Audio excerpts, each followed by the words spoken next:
할렐루야.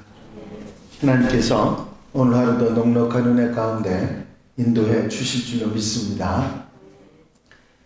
다 같이 사도신경으로 신앙 고백 같이 하심으로 새벽 예배 하나님 앞에 함께 드리십니다. 전능하사 천지를 만드신 하나님 아버지를 내가 믿사오며 그 외아들 우리 주 예수 그리스도를 믿사오니 이는 성령으로 잉태하사 동정녀 마리아에게 나시고 본디오 빌라도에게 고난을 받으사 십자가에 못 박혀 죽으시고 장사한 지 사흘 만에 죽은 자 가운데서 다시 살아나시며 하늘로 오르사 전능하신 하나님 우편에 앉아 계시다가 저리로서 산 자와 죽은 자를 심판하러 오시리라. 성령을 믿사오며 거룩한 공예와 성도가 서로 교통하는 것과 죄를 사하여 주시는 것과 몸이 다시 사는 것과 영원히 사는 것을 믿사옵나이다. 아멘. 할렐루야. 믿음의 고백을 함께 하시기 바랍니다. 주의 말씀은 내 발의 등이요 내 길의 빛이니이다. 아멘. 오늘 함께 보실 하나님의 말씀은 사사기 20장 12절로부터 28절 말씀까지 한 절씩 교독하시겠습니다. 이스라엘 지파들이 베냐민 온 지파에 사람들을 보내어 두루다니며 이르기를 너희 중에서 생긴 이 악행이 어찌 되느냐.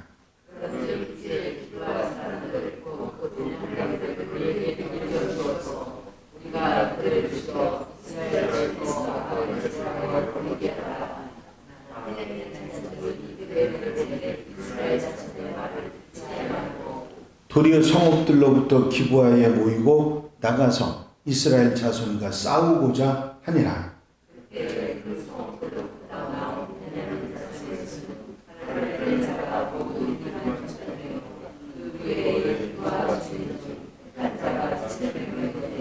이 모든 백성 중에서 택한 700명은 다 왼손잡이라 물매로 돌을 던지면 조금 더 틀림이 없는 자들이더라.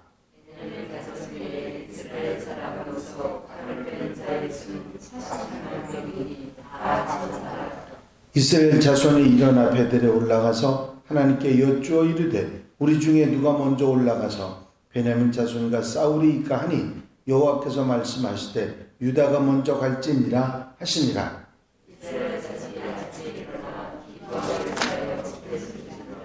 이스라엘 사람이 나가 베냐민과 싸우려고 전율을 갖추고 기브아에서 그들과 싸우고자 하매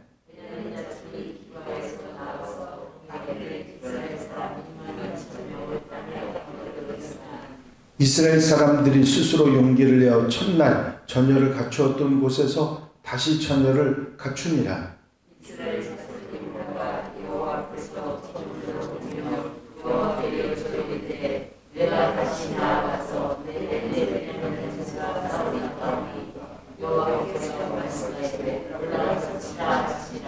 그 이튿날에 이스라엘 자손이 베냐민 자손을 치러 나아가매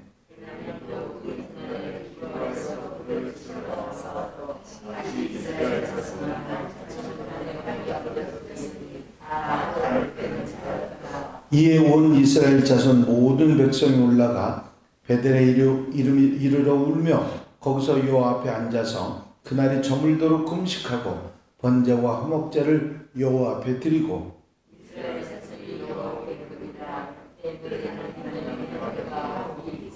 다 같이 읽으십니다. 아론의 손자인 엘르아살의 아들 비느하스가 그 앞에 모시고 섰다가 이스라엘 자손들이 여쭈기를 우리가 다시 나아가 내 형제 베냐민 자손과 싸우리이까 말리이까 하니 여호와께서 이르시되 올라가라. 내일은 내가 그를 네 손에 넘겨주리라 하시는지라. 아멘. 할렐루야.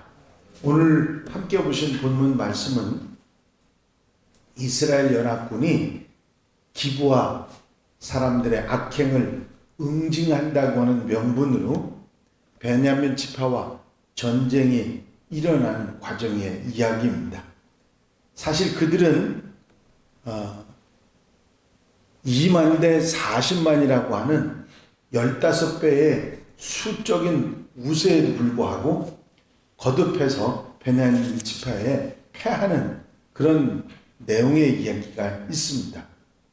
특히 28절에 보면 아론의 손자 엘르아살의 아들 비느하스라고 하는 이 표현이 나와 있는데, 이 사건은, 이 사람은 사사기 초기의 사람이기 때문에 이 내용의 이야기가 사사기 초기에 있었던 사건이라는 것을 알 수가 있습니다.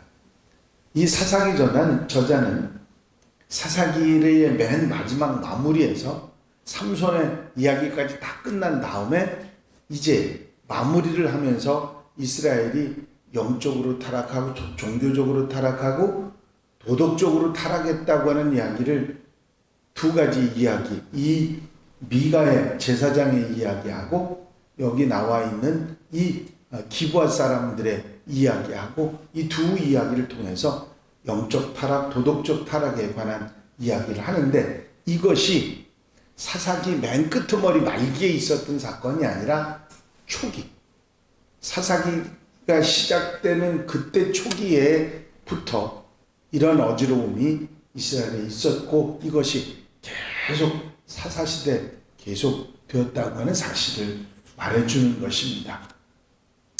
먼저 이 12절 13절에 보면 미스바에 모였던 이스라엘 총회는 베냐민 지파 사람들에게 사람을 보내서 기브아 사람들 중에도 불량배들, 이 사건을 일으켰던 그 사람들을 응징할 수 있도록 해달라고 요청을 합니다. 하지만 베냐민 지파는 기브아 불량배들을 처벌하는데 협조하기는커녕 도리어 이스라엘 총회를 상대로 싸우고자 하는, 사람들을 모으고 군사들을 모으는 그런 일들을 하게 됩니다.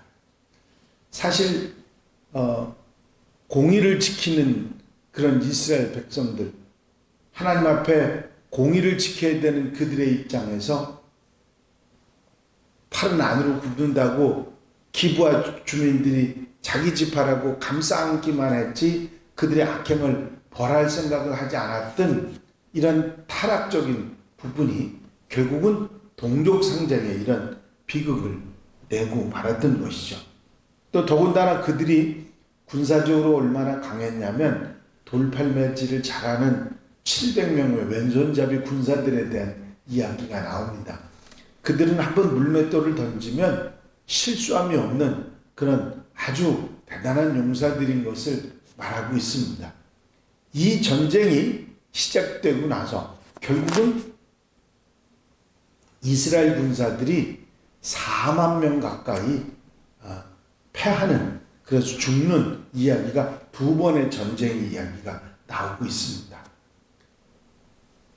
이스라엘의 원래 군사는 40만이나 되고 베냐민 지파의 군사들은 2만에 불과했는데, 이게 이 전쟁에서 4만이나 되는 이스라엘군이 죽는 어처구니 없는 일이 일어나는 것입니다.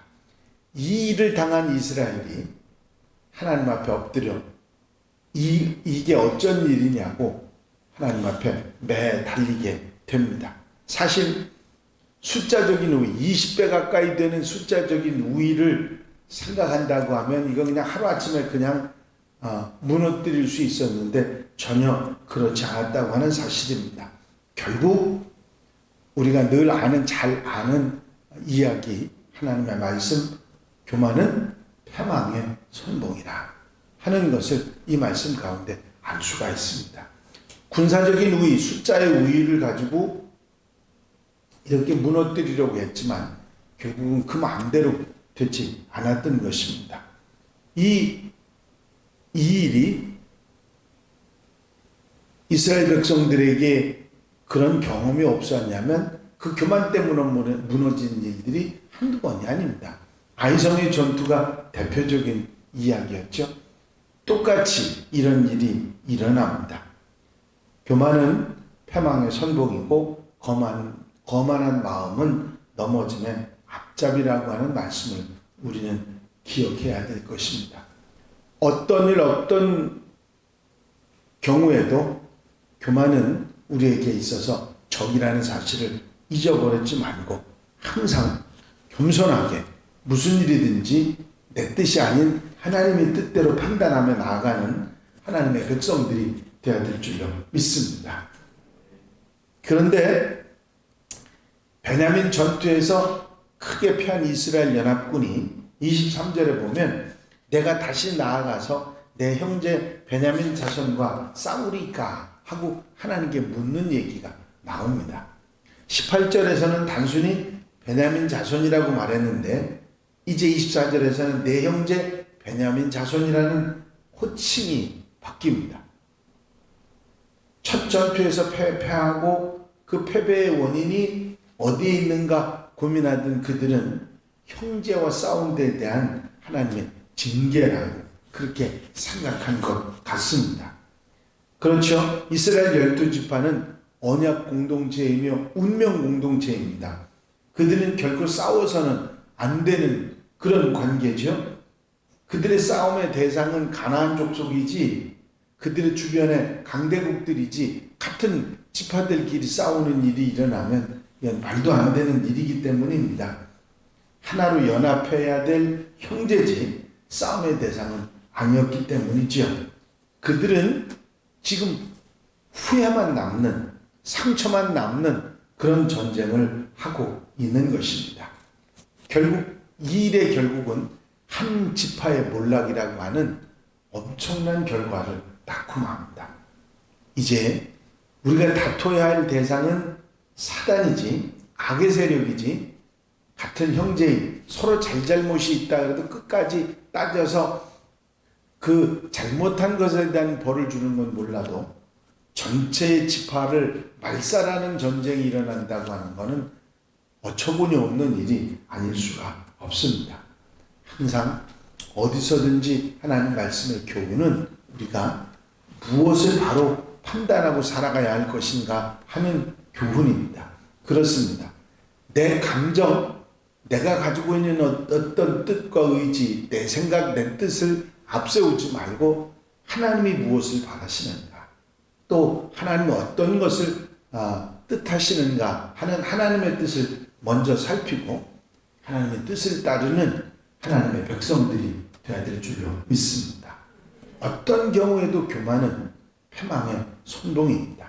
항상 자신을 낮추고 하나님 앞에 엎드려서 그래서 바른 판단을 하는 것이 얼마나 중요한지 모릅니다. 4만이나 되는 군사를 잃어버리고 나서야 하나님께서 형제를 치는 것을 반가워하시는 게 아니구나 하는 것을 그들은 깨닫게 되는 것이죠.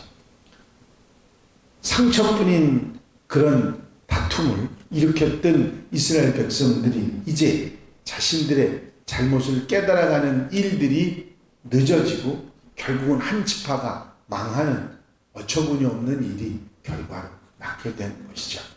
언제 어디서도 하나님의 백성들의 판단은 하나님의 말씀이 기준이 되어야 됩니다.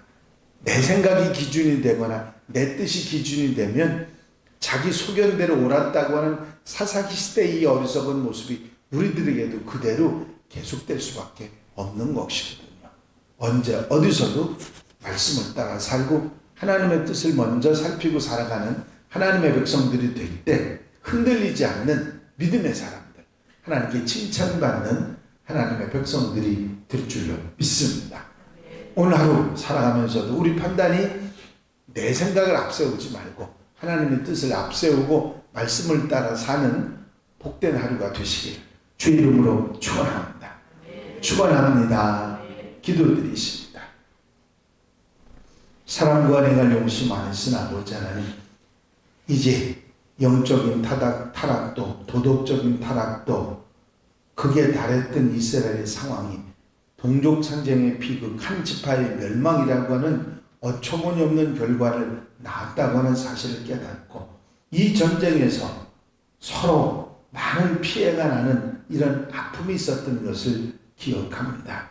우리가 우리의 삶의 판단의 기준이 내가 아니라 하나님 말씀이 되고 하나님 뜻이 되는 우리가 될 때 어리석고 죄된 모습을 버린다는 사실을 분명히 깨닫고 언제 어디서도 내 뜻을 앞세우지 말고 하나님의 뜻을 앞세우고 말씀을 따라 사는 하나님의 백성들이 되게 하옵소서.